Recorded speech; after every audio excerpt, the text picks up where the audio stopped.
ሰላም ውድ አድማጭ ተመልካቾቻችን ጤና ይስጥልን እንደምን ዋላችሁ። ከአዲስ አፍሪካ ሚዲያ አሁን የደረሰ እጅግ አሳዛኝ ዜና አለ። አብራችሁኝ ቆዩ።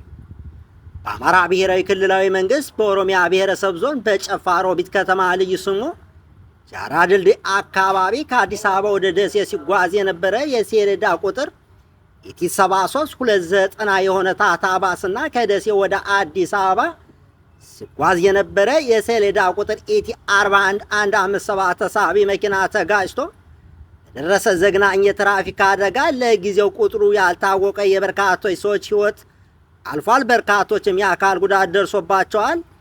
በጨፋ ሮቢት ሆስፒታል ለሕክምና እየተደረገ ይገኛል ተብሏል።